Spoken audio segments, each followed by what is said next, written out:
I'm arashrahbar and I'm an IFBB Classic Physique Pro.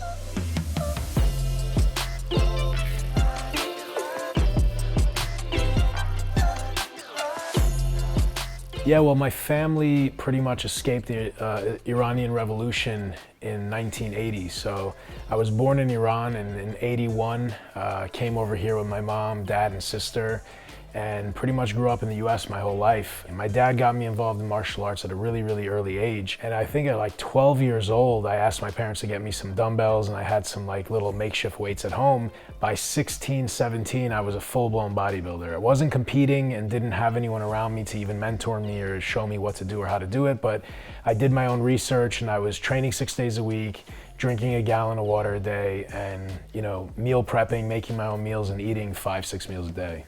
I lived this bodybuilding lifestyle for well over 20 years before I ever competed or stepped on stage. It's just who I am. I don't do the things that I'm doing now to compete. I competed as a result of doing the things that I've been doing, training and dieting.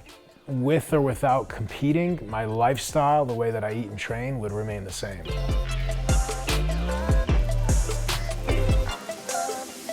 It wasn't something that I had aspired to do or planned on doing long term. It's just kind of where my physique fit in at the time. I always wanted to be the best bodybuilder that I could be, and was absolutely like obsessed with the 90s bodybuilding. But when it came time to compete, that's kind of where my physique fit in.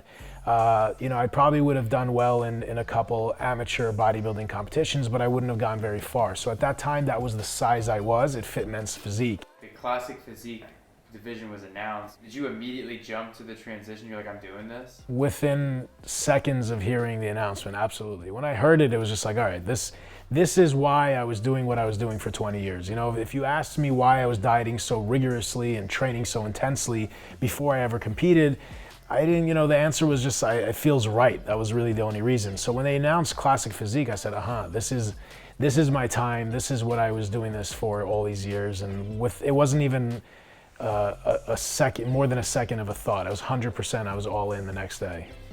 The class weight back then was a lot less than it is now, a solid 10 pounds less.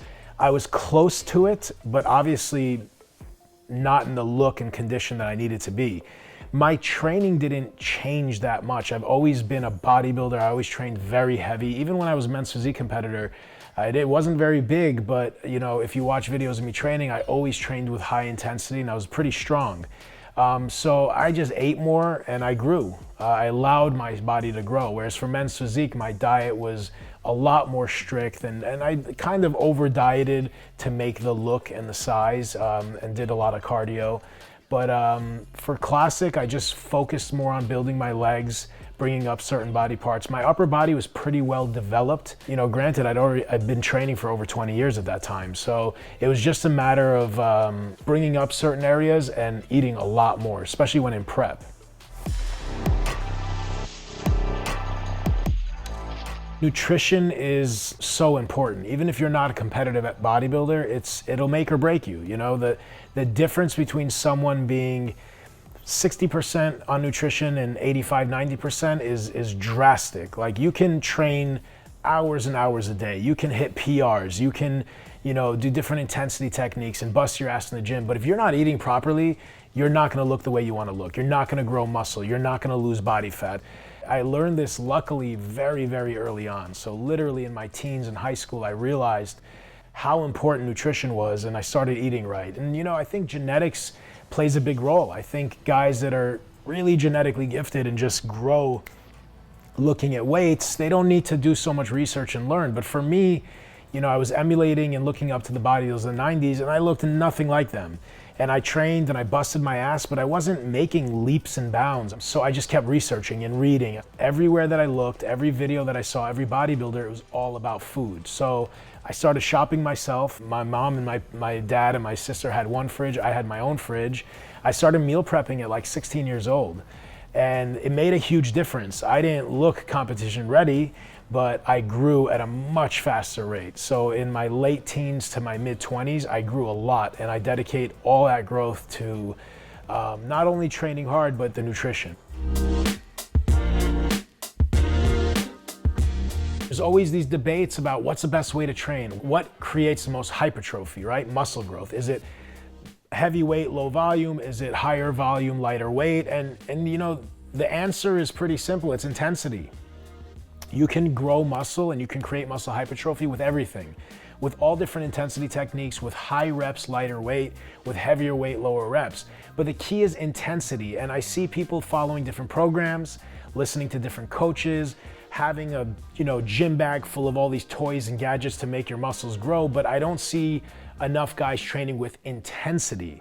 So I always say this, it's not what you do, but it's how you do it. So if you're training with intensity, pushing yourself, making every exercise more difficult, and training to or close to failure, you will create muscle hypertrophy. Of course, if nutrition is on point and you're eating an adequate amount to create muscle growth. But that's the real key, and that's the real fundamental. And I feel like everyone is just saying, no, this is the best way, and no, this is the best program. This program will get you the most amount of muscle, whereas it's not necessarily the details in the program or the exercise in the program, but how you do them, how hard you push yourself. Bodybuilding is a progressive sport, so you can't be expected to get stronger every single week. If that was the case, after 20 years, I'd probably be benching like 3,000 pounds. But one of three things needs to progressively increase on a weekly basis for you to keep progressing at a fast rate. It's weight, the amount of weight you push, volume, how many reps or how many sets, or intensity. So one week you might do 100 pounds for 10 reps. Next week you'll do 105 pounds for 10. The week after you might not go up in weight. You might do that same 105, but you'll do 11 reps. The next week, 12 reps. The next week after that, you might not go up in weight or reps, but you'll do the same weight and reps, 105 for 12, a lot slower, with maybe a pause at the bottom, maybe emphasize the squeeze. So intensity, weight, or volume, one of those three things needs to increase consistently.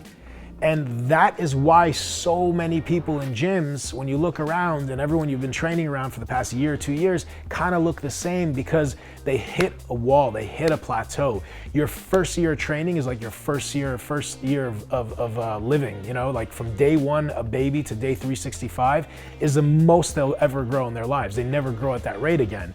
And your first year of training, you can do everything wrong, you're still gonna grow. But thereafter, you need to create a new stress, a new stimulus, and progressively increase one of those three things to keep growing and have maximum hypertrophy.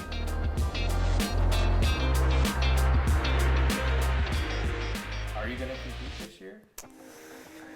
Yes, my plan is to compete. I've been saying this for a few years, but I still feel like I haven't brought my best. I'm not done with competing. I sat out, I was qualified for 2020 Olympia, and I sat out because it just wasn't feeling right. I had a torn labrum that I found out during COVID. It was bothering me for months, but I finally got an MRI when we were in lockdown, and that was a big bummer, and I worked around it. My shoulder, my biceps have been hurting me, and I've been working around them. But when I got up to 8 and 7 weeks out of the Olympia and I was pushing the prep, it just wasn't feeling right. I wasn't training at 100%.